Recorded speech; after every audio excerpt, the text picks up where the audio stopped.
All that pounding. I got padded headboards now. You shouldn't have that. Tell them my business too. Now, this is what happens. Okay. We haven't talked to each other like in person in better than 2 years. Most of our communication has been over the phone, over over the internet.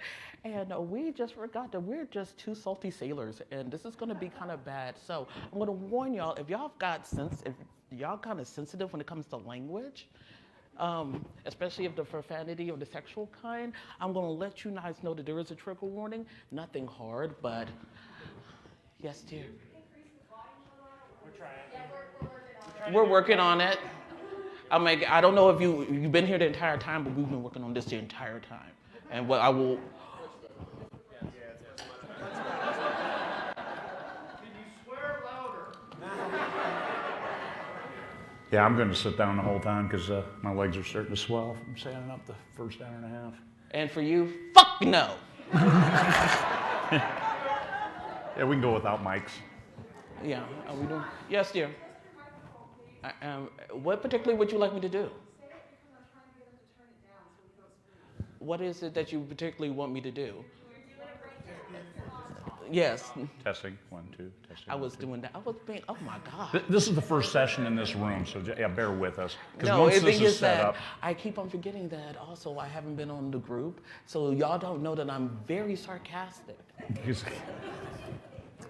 and we kind of feed off each other, so yeah. All that's the not... time. So we're gonna have fun. We're gonna break each other's balls. We're gonna ask a lot of questions. There's no such thing as a stupid question.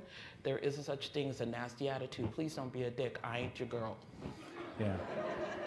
No, right? We're here to talk about brand. Yeah, we're here to talk about brand in 4, 3, 2, 1. Welcome.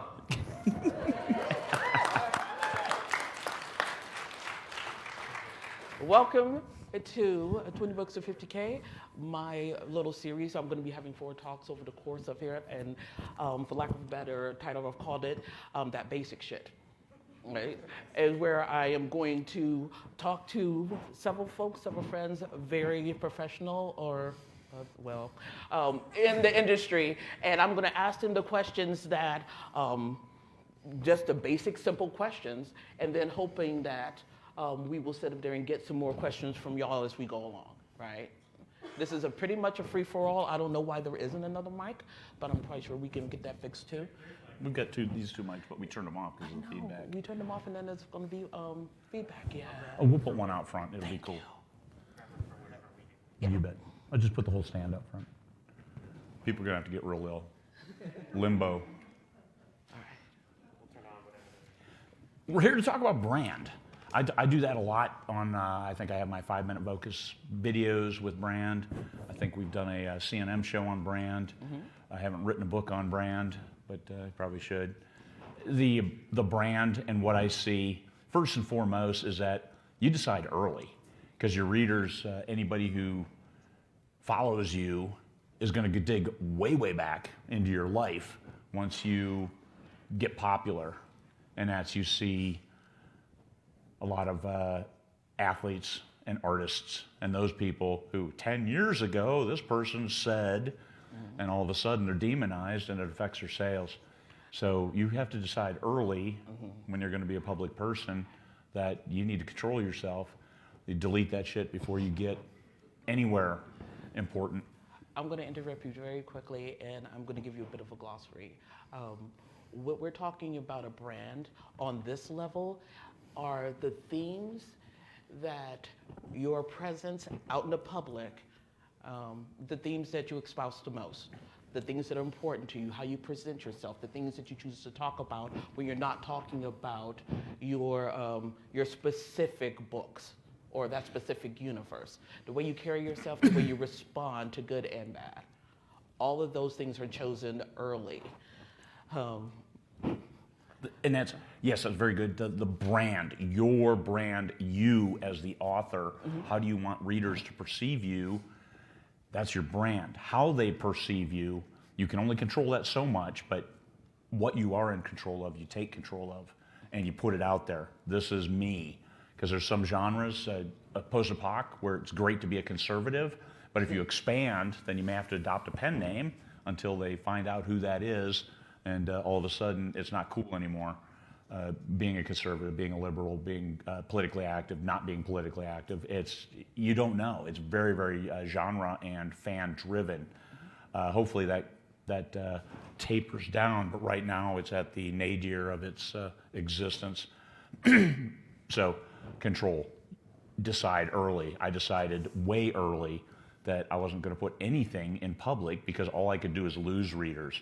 I was struggling to find every single reader I could get them onto my newsletter, and keep them there. And the only way I can do that is avoid a lot of the topics. We just had a family reunion back in Iowa in the beginning of September, and my brother put up a sign that said no politics, no religion, and no COVID talk. So that was all of those three things. He had a big sign, and this is all family, because we didn't want to have a big throwdown. We usually do, and we did, but Well, for me, my brand is something very different. I am very transparent about who I am on social media, and I also tell folks that this is a dictatorship. That said, we can have differing opinions. You're not going to be an asshole about them, right? We will not do name calling.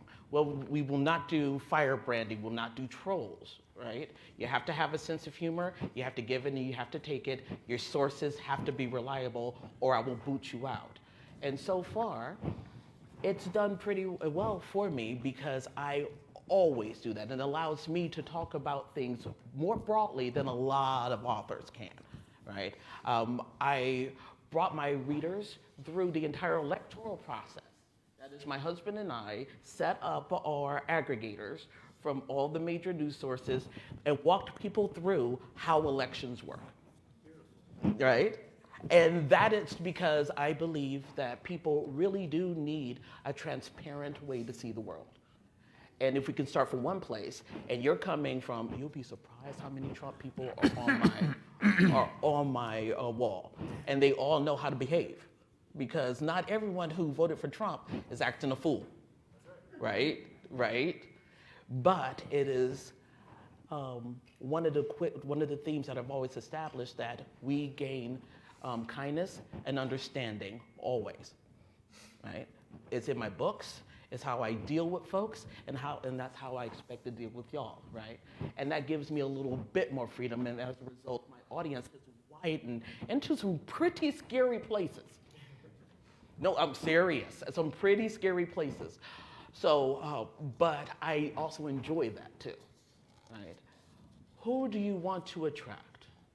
Whose life do you want to save? Because in the end, that's what we're doing, right? Your brand is the way that you reach people who are like you and give them something to relate to and something to escape from. And knowing the people that you want to engage with, the person that you want to send that newsletter to, right? The person you want to sit up there and fight your inner demons in order to entertain and to educate. Who is that person? And what do you present that will attract them and keep them? Because in the end, they are following you. That makes sense? Yeah. All right, then. With that in mind, is this mic live? Are we going to blast out eardrums? Yeah. Ready? Okay. Yeah.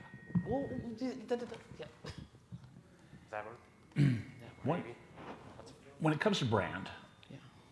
what Chrishaun described in regards to setting expectations for conversations on her platform, I would say goes for how you react to situations you may not be prepared for, because you can't control the crises that come into your life. You can't control how people come out of the woodwork for public personas.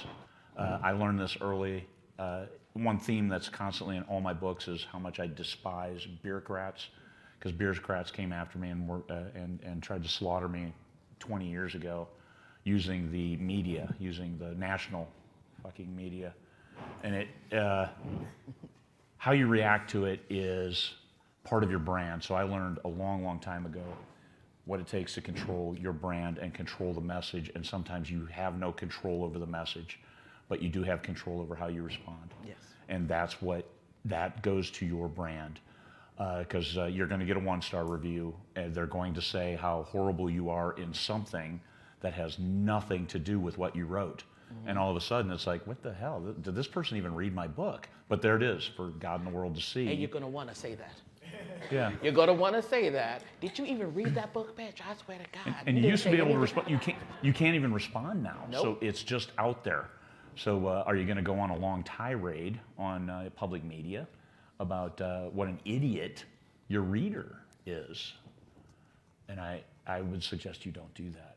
Absolutely don't do that. Because you know what, with your book, Marco Clues, a good guy, I met him at DragonCon. He got a 1-star review because a 36-count pack of sausages only had 35 sausages in it. He writes books. So sometimes you're going to get misreviews. Sometimes I think fully 50% of my 1-star reviews are from people who we've booted from 20Books 50K. And that's, hey, you just deal with that. I've got over 10,000 reviews. I can deal with 50 bad reviews that say nothing besides, what a horrible human being. And this book is just horribly written and horrible, and there's not a single detail there that says they even read the book.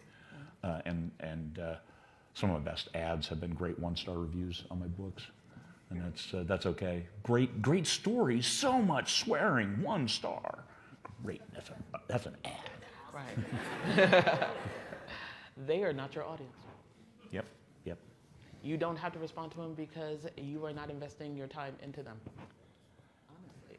And I don't know if anyone has told you this, and I'm going to say this from the bottom of my heart.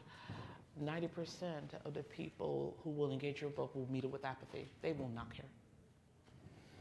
And I really need you to let that sink in for a moment. Can you repeat that? 90% of the people who engage your book do not care about it. Right. They don't. They do not care. There will be a 5% that will just hate you for some reason, and then there's a 5% that will love you.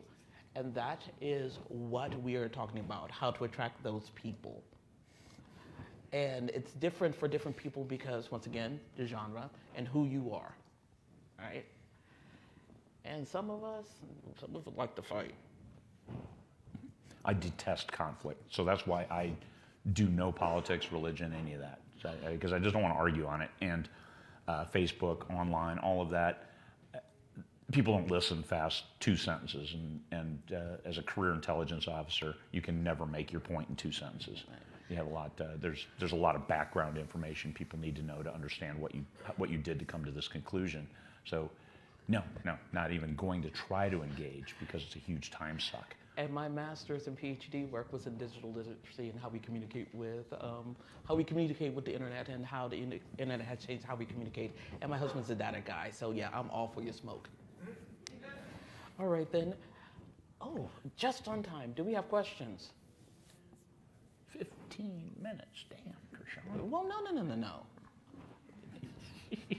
We have a question. We have a question. Question. Hi. So, Oh, nice. We got to do better than that. We got to do better than that. Can you lift up the podium? Thank you, because knees don't work like that.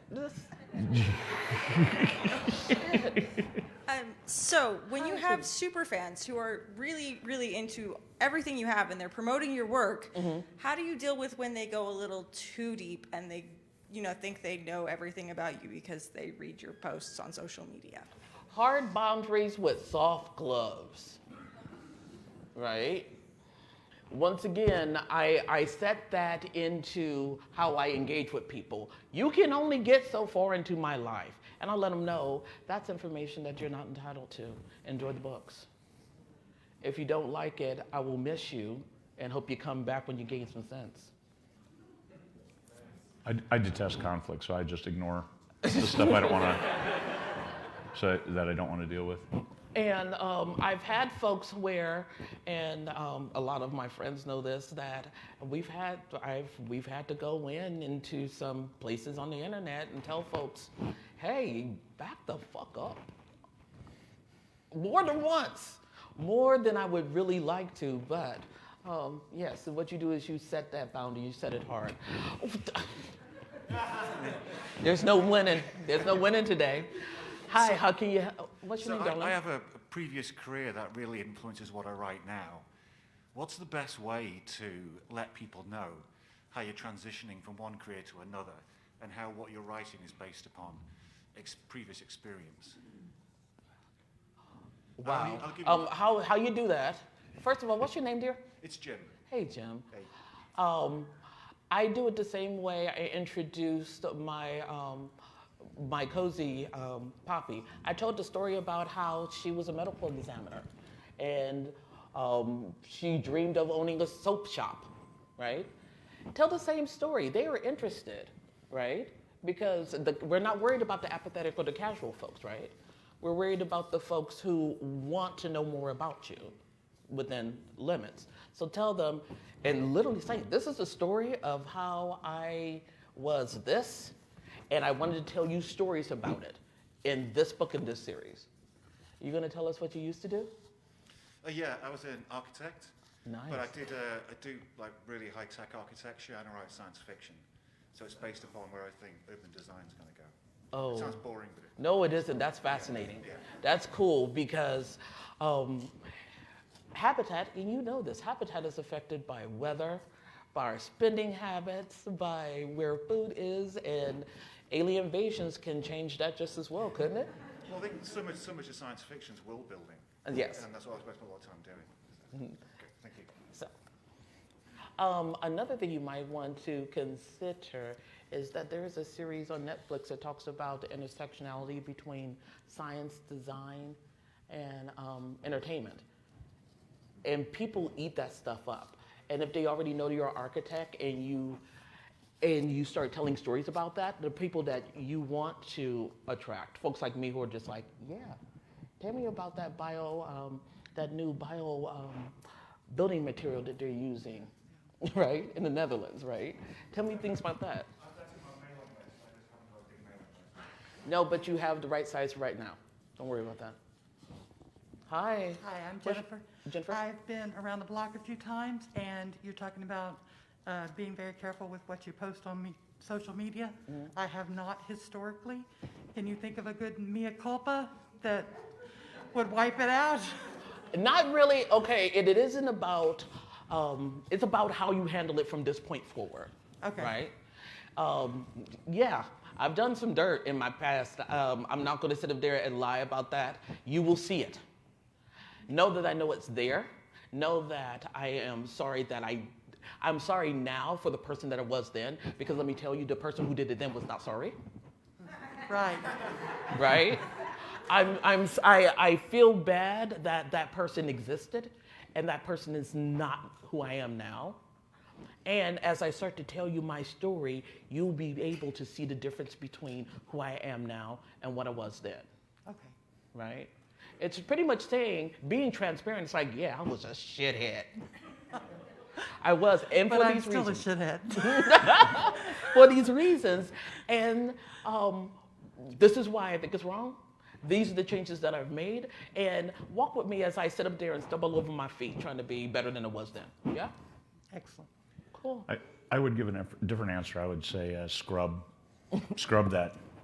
Start over with a pen name and give them a chance to not find you and let them see you from here on out. Because judgmentally, you don't get a second chance to make a good first impression. And if somebody sees that and their only impression of you is somebody saying, hey, look at this dirt I found on this author I thought was okay, but what a douchebag. And then you're stuck with that. You can say, but I'm not. I've evolved. And that's the problem nowadays, is that people do not give you a chance to improve, to get better.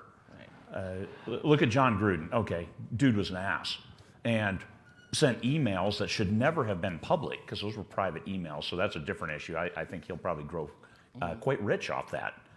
But he said this as a private individual 10 years ago. And he said, no, I don't run the team that way, as I don't do that. And the players said, no, we didn't see any issues. But then some other ones came up and said, well, yeah, maybe we do. It's still, they don't give you a chance to evolve and improve, especially once you reach a certain point. If you're, I would say even mid-list, if you're only making 10 to 15, 20,000 a month, you're probably okay. But when you're making $1 million a year or more, there's a huge, huge groundswell of people who will be looking at why and you don't deserve it. And don't give them a chance to say how you don't deserve it. Because you could say, but I've gotten better. I am a different person now. We all are. I would say everybody's a different person now than they were 10 years ago, for Pete's sake, 20 years ago, whatever you might have out there. I'm going to jump in, and again, because he's talking to the detractors, right? I'm not talking to them, one. Two, yeah, they don't give you much opportunities, but we are not concerned with they who don't give you those opportunities. Remember, we are talking to the folks who love us and to the casual fans, right? If you need to feel the need to scrub, if it's that nasty, yeah, do that. But also I like being very clear and concise about who I am and why that is, because it does two things.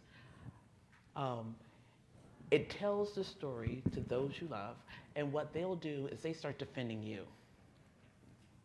And I'm quite sure that a lot of us are familiar with celebrities who get bad mouthed and then their fans come after them. Yeah, y'all have heard of them? How do you think they sit up there and develop that relationship with that community? By constantly talking to them, right?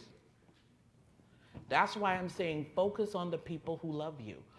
Focus on the folks who are willing to give you that chance. Fuck all the rest of them. Seriously. Fuck all the rest of them. And what you see as your community gel, they are the people who will sit up there and fight alongside you. Combine those. Yes, combine them. I want all the readers.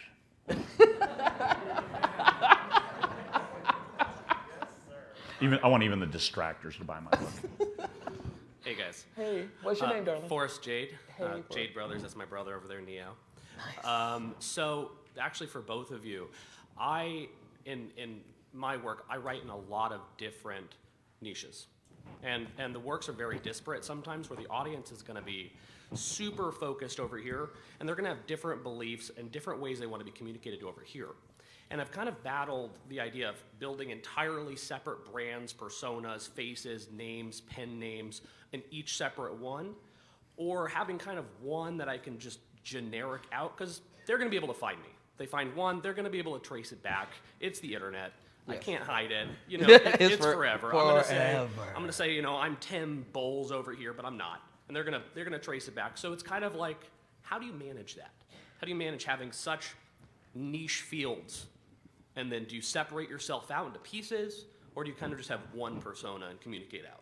I have one story universe, Shaman States of America. And within that, I have written dystopian, I've written horror, I've written cozy mysteries, I've written action adventures, and James wrote a reverse harem in there, and I'm just like, I'm loving this. The thing that separates them is that each series takes place in a different state. But it's a shared universe, so the things that's happening here are happening there. The knowledge of bigger stars in this industry are known throughout the entire universe, right? It's just the circumstances that the character finds themselves in and the location that finds themselves in that differentiates it. Like, I'm working on a Western called The Woman. It takes place in Montana, right? Why? Because there's horses and ranches there, right?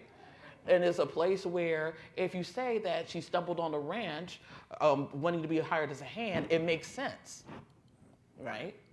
And then we have a Western. We have Yellowstone. We have that PI from Arizona whose name I can't remember right now. Tell me a little bit more about... Sure. So, like, for example, I have one series right now that's sort of a demon noir. So it's all taking place in alternate universe 1950s, and everything's powered and set by electricity, demonic world. So that's just kind of this fantasy genre. But then I also write romance, just straight steamy, you know, for the shift list, romance, right? Yeah. How do I kind of keep that separate? Because I know that my mailing lists are separate. I right? don't keep it Different people. separate. I sit up there and tell folks, okay, on the caramel sugar level side, these are the stickers and pens are coming out. On the Shaman State War Priest side, this is what we're doing. Be careful for the occult. They can tend to want to tussle. And I just tell folks what's happening in each and every series that I have, and it is one email. And how do you tie in, like, do you do any nonfiction in that? So some of it's also just self-help for other authors and how to do that, how to pick a genre and enjoy it. But so how do you manage being in nonfiction as well? I lay out my newsletters and my Bloodsucker magazine, That's great. right?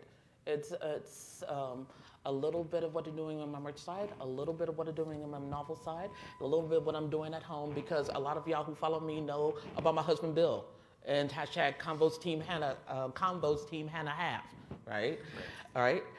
All of that is in one newsletter because all of that is what I do for a living, Okay. all right? That makes a lot of sense. I hope that helps. Yeah, Craig, do you handle it the same way? No. Okay. I write what I read, and I read kind of narrow. A little bit of mysteries, some thrillers, science fiction. I don't really read fantasy anymore, so I write what I read. And if I'm my own target audience, I just put my name on everything, and it's going to be people like me, which Chrishaun said a while ago. I'm marketing to people like me. Yeah. And somebody like me is, stop it, make the ugly noise stop. The marketing to people like me means this person will read a Hardy Boy mystery, will watch Scooby-Doo on TV, and then love True Lies because it's a great movie. And if you don't love it, you can get and That's really helpful. Periscope Down, and of course the greatest Christmas movie of all time, Die Hard.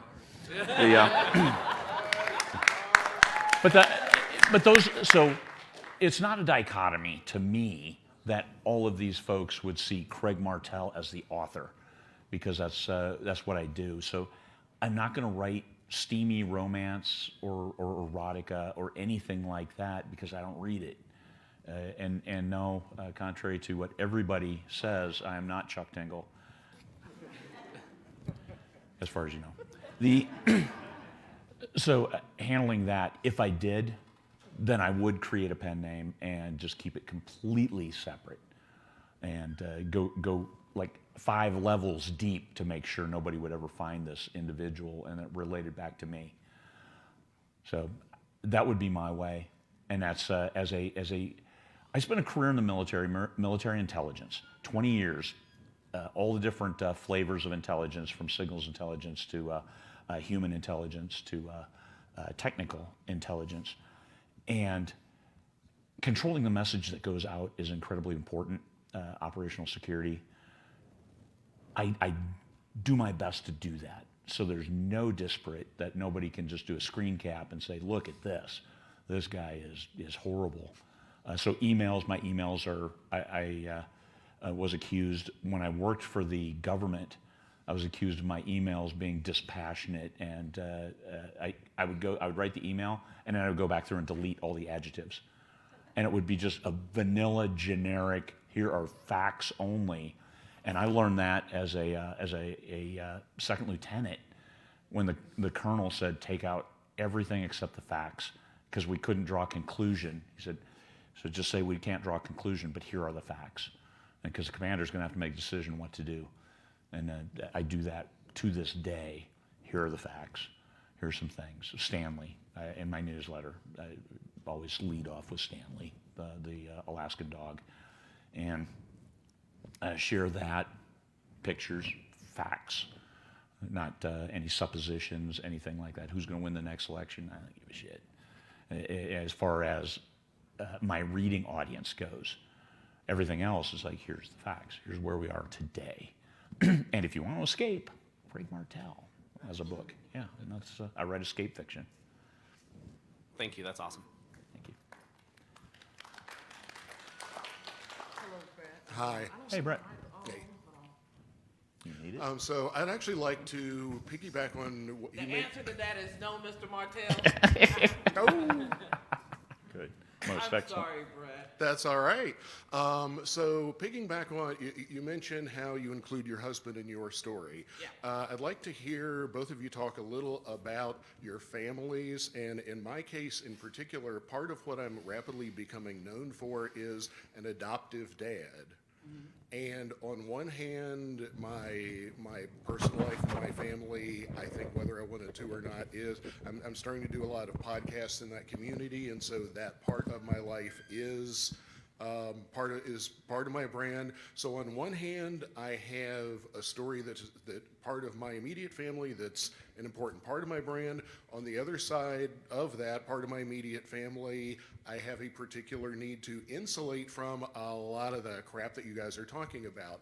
How do you manage including family members in your brand and at the same time protecting them from the shit that you're willing to take on yourself, but you certainly wouldn't want your wife or your spouse or your children having to deal with? All right, then I'm going to answer this in stages. The first thing is that my husband and both of my girls, for reasons that have to do with us both being in tech and IT, have a very low social media profile.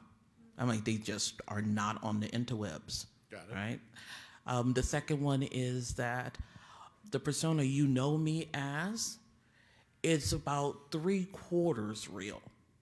Right? There's a lot of identifying things that you could literally find me if you wanted to, but you would not be able to find the things that matter to me, right? And then when it comes to the stories, I only tell 3 or 4 particular types of stories, and hashtag Convos T Hannah have, or the Kettler Girls Unite. We talk about saying random things to one another without context. Like we were watching the Bake Off, right? And my husband's like, I bet you anything Bill Belichick is a 2-finger typer. And I was like, you know what? Yes, he is, right? That's what I share, right? Okay. And then I share education about our election process, the Constitution, stuff like that. And with my girls, it's usually our adventures out and silly stuff that we say to one another and how we break each other's balls. So those are very specific things that I tell y'all about my family, so we don't get into the personal stuff. Got it. All right, And great.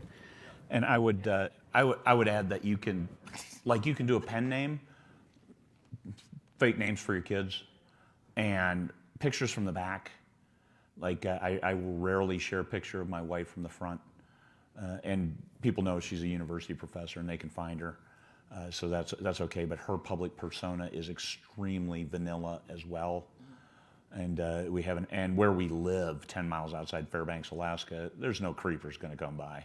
Nobody is stopping by, and because there's no place to park across the street, and if you did, all of the neighbors would say, why are you sitting there? Because nobody comes by. And that helps immensely. If you lived in a city, it would be a completely different issue. I would never, ever show my wife's face if we lived someplace other than where we do.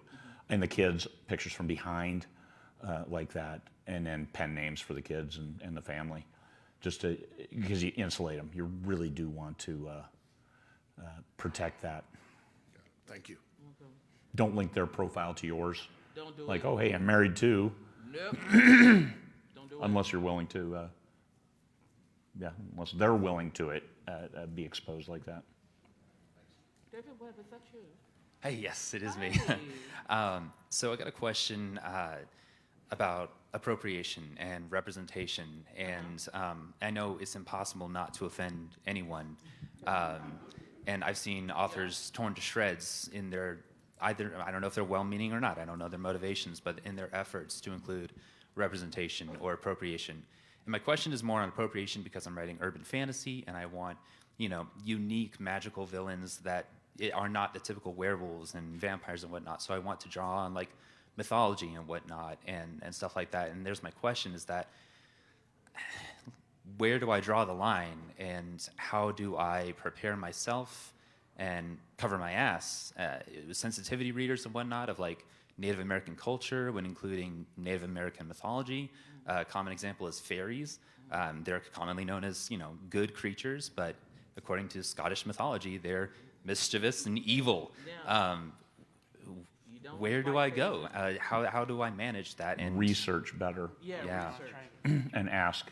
Okay. And is the this gonna work? Is this if I turn this on, is this gonna make his ears bleed? What? Can we try this? Okay. Yeah, you're good. All right then. It starts with research 1, and the first question you should always ask yourself is, why the hell am I sitting up there wanting to tell this story of this culture that isn't mine? Right? Why? And from that answer should inform whether or not you do it or not and how you go about doing it. For instance, the woman, like I said before, is based in Montana, which also has a lot of active First Nation tribes, right? And one of the reasons why I wanted to base it in there, because there is a lot of Native women going missing. Just a lot of them, right? And it's important to me that people know that. And it's important to me to have a story where there are people who are trying to fight that, right? And it's the same thing for representing somebody of a different ethnicity. Why do you want that? Do you want it just because you want your crayon box full? Right. It's gonna fall flat. There has to be a compelling reason why that character from that background chose to be or was forced to be in this, right? And please do not, for the love of fucking God, sit up there and try to act like, oh, most people would not like this, but we do. No, leave that out. Make their existence look as mundane as possible and be clear about the reasons why they are there. Because if you did your research and you make characters that people love because of who they are, it will ring true. That make sense? But specifically to appropriation and whatnot, and using other cultures' myths and whatnot. Find out why you want to use them, and use them authentically. Okay. Right? Have the characters have a real fucking reason to be using that. Okay. And opposed to something else that's in your culture. Okay. Right? Thank. And we're cutting it close. Or write sci-fi, because you can make them up. The native Alaskan plight during the influx of the miners in back in the 1800s. I wanted to write that story, so I just called it Dark Landing and put it on a different planet, and had the natives tall, gangly, spoke funny, and how they were treated by the company. But then the main character, somebody that people can embrace and give them a better look. So that's how I can address those issues in a way that is okay for me. I mean, if somebody says, hey, that sounds like you're being a dick. No, here it is, it's science fiction. But we can address those issues. And if somebody did come back and say, you shouldn't do that, then Native Alaskans deserve more respect than that. What better respect can we show them than showing their plight in a way that's palatable to a broader readership? So it's not that the issue is out there, it's how we respond to those readers who might be offended if we got it wrong. I know I didn't get it wrong. So a reader wants to read your next book, don't bag on them. That's another brand issue that's completely independent of everything else. You have a trilogy, you have 2 books out. When's the 3rd book coming out? And it's been 10 years. And I wonder who we're talking about. Don't bag on your readers. These people want your next book. Come on, don't demonize them. My God. And finish your fucking book. Every reader is gold. Embrace them. Not personally. but virtually embrace your readers. We have 2.5 minutes. Okay. Hi, my name's Vanessa Junta. Hey. I wonder if you could talk for a second about visual branding. So I have, I'm a professional editor and an author, and my professional editor side, I've got a tagline and all that kind of thing, but I have a lot of trouble on the author side because I write urban fantasy and horror, and I write some post-apocalyptic, and I'm not really sure how to make that into a visual logo, a tagline, that kind of thing. I wonder if you could speak to that. What is the one thing that you love in all four things? All four of those. Weird stuff. What specifically, if you don't mind me asking? You mean I like the idea. What kind of motifs and what kind of themes do you usually do in all four of those? I like the idea of things not being what they seem. Uh-huh. And turning that kind of the assumptions on their ear. Then what I would suggest is maybe an optical illusion or something that gives your readers an emotional connection to what they can expect. For me, having the skull with the stars and stripes, it tells you that it's in America and it's rough and tumble. That's a certain kind of element. When you see the tattered and worn flags, that's a certain kind of element. But then you see the stars and it's the pride flag, right? Yes. It tells you who I am, the background that I came from, the background that I like to talk about, the viewpoint I like to talk about, and who's all included, right? I like the question about what is it you like, because that makes me think a little better, because I'm not a visual person in that regard at all, which is why I don't do my own covers ever. But thank you. I appreciate that. Embrace the twist, yeah. There you go. And with 30 seconds, we're going to stop playing with these. Sorry, I'm making a lot of noise. It's an ugly noise. Were we helpful?